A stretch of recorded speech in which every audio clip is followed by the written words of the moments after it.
Oke baik, bismillahirrahmanirrahim. Assalamualaikum warahmatullahi wabarakatuh. Perkenalkan, nama saya Aceng Supriyadi. Saya mahasiswa dari Fakultas Teknologi Komunikasi dan Informatika, Program Studi Sistem Informasi, Universitas Nasional. Oke, pada kesempatan kali ini saya akan mengerjakan tugas presentasi. Ini adalah tugas kelompok, di mana saya adalah merupakan anggota kelompok dari ketua dengan ketua kelompok Mas Yusuf. Oke, adapun untuk tugasnya itu menganalisa jurnal dan menyampaikan kelebihan serta kekurangan pada jurnal tersebut.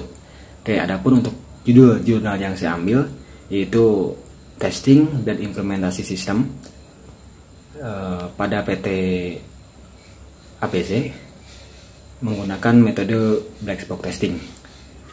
Oke, ini merupakan tugas kelompok dari mata kuliah testing dan implementasi sistem dengan dosen pengampu yang terhormat Ibu Aris Gunaryati SSI MMSI. Oke, langsung saja kita ke presentasinya. Cekidot. Oke, baik, bismillahirrahmanirrahim. Langsung saja saya mulai untuk presentasinya. Ya, jadi dalam presentasi ini ada 3 poin yang akan saya sampaikan. Nah, ini analisa jurnal, bagian jurnal, dan keturunan jurnal sesuai dengan judul yang sudah saya sampaikan tadi. Oke, sebelumnya ini ada profil singkat ditampilkan di presentasi ini. Ya, tadi saya sudah sampaikan lewat blog. Nah, ini nama tetap ya, nama Aceng Supriyadi, NPM, dan Program Studi Sistem Informasi Universitas Nasional ya. Untuk kampusnya kota kelahirannya dari Majalengka dan sekarang saya tinggal di Sekutani Depok. Ini juga ada nomor WA saya, ada IG saya kalau mau follow, ini Aceng Supriyadi 7. Oke, lanjut untuk pembahasan pertama, karena waktunya maksimal 10 menit, ini saya sudah jatah oleh ketua kelompok. Oke, judulnya yaitu tadi ya, tidak berubah, testing dan implementasi parkir di PT ABC menggunakan metode black box. Oke, langsung ke analisa jurnal. Saya akan sampaikan review singkat jurnal yang saya ambil tadi. Oke, jadi pada penelitian jurnal ini memaparkan terkait implementasi dan testing aplikasi parkir untuk sebuah mall di Jakarta Barat dari PT ABC ya. Nah, permasalahan yang dihadapi sebelum menggunakan aplikasi parkir ini adalah kurang efektifnya dalam pelayanan parkir, lamanya proses penyusunan laporan, sulitnya dalam pengolahan data karena masih menggunakan cara yang manual. Nah, maka dilakukanlah perancangan aplikasi parkir ini dan juga ada implementasi serta testingnya nanti ya, dengan tujuan satu, untuk membantu sistem parkir menjadi lebih efektif dan efisien. Yang kedua, memberikan kemudahan dalam hal proses data dan informasi dibandingkan dengan proses pencatatan secara manual ya, pengolahan data menjadi lebih cepat dan akurat tentunya, nanti hasil seperti itu. Yang ketiga, memudahkan para pengambil keputusan ya, dalam hal ini mungkin manajer, supervisor, atau kepala bagian parkir tentu untuk melihat laporan-laporan transaksi, monitoring transaksi, berapa jumlah pendapatan, berapa jumlah kendaraan yang parkir, berapa jumlah yang keluar, berapa dan lain sebagainya, dalam harian dan mingguan dan bulan seperti itu ya. Nah, dengan waktu yang cepat dan manual relatif dalam waktu yang cepat ya dibanding cara manual gitu. Nah, tentunya untuk merancang dan implementasi aplikasi parkir ini ya, supaya terhindar dari bug ataupun error diperlukan testing yang komprehensif ya, jadi dicek satu persatu, dicek masing-masing menu, masing-masing item, masing-masing fitur ya, dengan menggunakan ini tadi berdasarkan black box nanti yang akan diulas. Oke, metodologi dalam perancangan sendiri yaitu menggunakan waterfall ya. Nah, jadi waterfall ini merupakan pendekatan air terjun ya, jadi tahapannya berurutan dari tahap atas sampai ke bawah dan tidak boleh ada satu tahapan yang dilewati gitu, seperti itu. Nah, jadi tahapan yang telah dibuat yaitu satu, user recruitment yang mengumpulkan beberapa informasi mengenai kebutuhan user, merancang 3 modul, ada admin, ada parkir masuk, ada keluar. Juga analisis ya, merancang data flow diagram gitu, hasil perolahannya dari data yang ada UML. Jadi di sini bikin use case diagram, bikin aktor-aktor yang terlibat dan juga aktivitas apa aja yang dilakukan seperti itu. Analisisnya untuk desain itu membuat rancangan database dan juga tampilan grafik user interface sistemnya. Coding itu membuat pemrogramannya, dan testing pengujian ya dengan metode black box.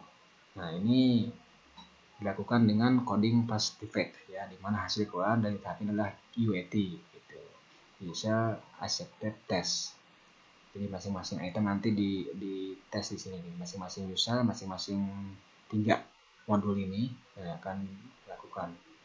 Jadi admin, jadi user masuk, user keluar, nanti dites di UAT ini. Oke. Yang terakhir adalah implementasi. Jadi kalau setelah dipastikan berjalan dengan baik hasil testingnya, maka implementasi ya tinggal dipakai oleh si user. Oke. Nah ini sebelumnya saya tampilkan dulu, sorry saya kelewat. Nah ini ya gambaran untuk waterfall seperti ini. Ya waterfall banget. Ini tahapannya seperti yang tadi saya sampaikan ya. Jadi bertahap. Nah ini database yang digunakan BBNet ya. Terus desain tabel ya di laporan dan ya ini dari master. Ini gambaran aja untuk sistem plugin ini. Terus untuk UML, nah ini yang saya bilang tadi, ini beberapa aktor ya, jadi ada beberapa yang terlibat, petugas masuk, pengendara, petugas keluar, admin. Ini dibuat UML-nya, business diagramnya. Ini ada pekerjaan atau yang dilakukan, ada APK keys, mengatur user, dan lain sebagainya. Ini gambar saja. Oke, lanjut lagi. Sorry, tadi sampai ke ya ini hasil testing dan implementasi. Ini hasilnya ya. Berdasarkan aspek fungsional testing begitu input, proses, dan output pada aplikasi parkir meliputi 3 modul, yaitu admin telah berhasil mengatur user dan cek laporan transaksi, modul proses parkir masuk telah berhasil input data kendaraan, dan modul proses keluar parkir telah berhasil input kode gratis. Secara keseluruhan sesuai dengan skenario user acceptance test yang telah dilakukan. Nah, sistem parkir yang telah ditesting dan implementasi dapat mengolah semua informasi kendaraan yang melakukan parkir, seperti penyimpanan data parkir kendaraan, perhitungan biaya parkir kendaraan, penyimpanan transaksi parkir kendaraan, penyimpanan keanggotaan, dan manajemen hak asasi user yang menggunakan aplikasi. Nah, yang ketiga adalah pengembangan aplikasi parkir pada platform ABC memberikan kemudahan bagi user, petugas masuk, dan user petugas keluar dalam proses sistem parkir, serta memberikan efektivitas dan efisiensi dalam setiap prosesnya. Oke, itu analisanya. Masuk ke kelebihan. Nah, jadi pada jurnal ini ada 2 yang nilai. Yang pertama penulisan jurnal, yang kedua aplikasinya.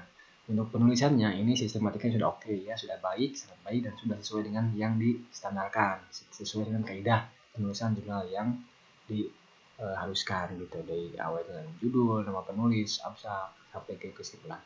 Nah, penggunaan kata-katanya pun juga sudah baik ya, sesuai EYD dan tidak ada yang berlawanan atau tidak sesuai dengan EYD seperti itu. Nah, untuk penelitian pengembang aplikasinya ini, mengolah aplikasi parkir sudah dapat membantu mempermudah user dalam mengolah parkir, baik untuk transaksi masuk dan keluar kendaraan maupun menampilkan data informasi berupa laporan. Nah, mempercepat seluruh transaksi baik yang masuk maupun keluar untuk melakukan pembayaran seperti itu. Jadi tidak ada antrian gitu, seperti itu ya. Jadi hasilnya atau kelebihan dari aplikasi ini. User friendly ya, itu mudah digunakan. User pengguna awam pun mudah untuk menggunakan aplikasi ini. Oke, tahapan dan proses testingnya pun juga berjalan dengan baik, tidak ada bug yang berhasil ditemukan. Oke, itu kelebihannya. Dan masuk yang terakhir, yang keempat, yang 1, 2 udah, 3 juga udah, tinggal kekurangannya. Oke, kekurangannya setelah saya teliti dan telah untuk penulisan jurnal nih, bagian pembahasan saya tidak ditampilkan gambar rancangan model sistem yang ada. Nah, ini gambar rancangan model sistem belum nggak ditampilkan gitu, jadi sangat disayangkan. Jadi belum belum sempurna, maksudnya belum lengkap seperti itu. Di bagian implementasi dan testing tidak ditampilkan gambar berupa tampilan output hasil running. Nah, ini hasil running cuma ada 1 gitu, jadi tidak tahu kayak gimana hasil testing secara tampilan sistemnya seperti itu. Tidak dijelaskan apa itu metode black box dan coding. Nah, nggak ada juga nih black box itu seperti apa di pembahasan standar literaturnya seperti itu. Tidak ditampilkan gambar atau tampilan ya, tampilan terkait black box dan coding pas di pack ini gitu. Serta tampilan hasil output programnya juga tidak ditampilkan gitu. Nah, dalam penelitiannya itu pemilihan sistem berbasis desktop biasa kurang begitu tepat dan pas dibanding web dan mobile. Jadi menggunakan desktop ini, sistem desktop ya sekarang kan IoT ya, Internet of Things. Jadi rasanya itu lebih pas kalau web dan mobile gitu. Jadi para pengambil keputusan dalam hal ini admin pun bisa real time untuk mendapatkan informasi gitu. Jadi tidak nunggu tarik data dulu atau seperti itu. Jadi pasti lebih cepat. Bahkan dimanapun mereka bisa mengakses sistem ini seperti itu untuk mendapatkan hasil atau informasi. Tidak harus manual, dikirim email atau lain sebagainya. Yang kedua, belum dapat diimplementasikan untuk mengakomodir dengan memberikan input terkait space lahan parkir yang masih tersedia melalui aplikasi. Jadi aplikasi ini cuman ya mendata keluar masuk saja gitu. Dalam artian keluar masuk berdasarkan sistem tapi tidak menginformasikan space mana yang masih kosong, area mana yang masih boleh parkir seperti itu. Nah, alangkah baiknya kalau dengan aplikasi parkir bisa mengidentifikasi area yang kosong gitu untuk tempat parkir tertentu ya. Nah, jadi belum dapat diimplementasikan. Oke. Yang ketiga ya tadi belum dapat diimplementasikan dengan sistem FID sehingga pengguna parkir tidak usah memberikan karcis ke petugas ketika hendak keluar. Jadi ya cukup merepotkan juga kalau mau keluar parkir dikasih apa namanya itu karcis cek lagi. Nah, itu kan memakan waktu juga. Kalau seperti halnya sistem FID kan cuman langsung detect plat nomor langsung jalan gitu. Nah, itu lebih cepat. Itu mungkin terima kasih ya, ini penampilan atau apa presentasi dari saya. Mudah-mudahan bermanfaat dan mungkin dari rekan yang lain atau dari anggota yang lain mau menambahkan atau menampilkan presentasinya, saya persilakan. Dan sekian presentasi dari saya, anggota kelompok dengan ketua kelompok Mas Yusuf.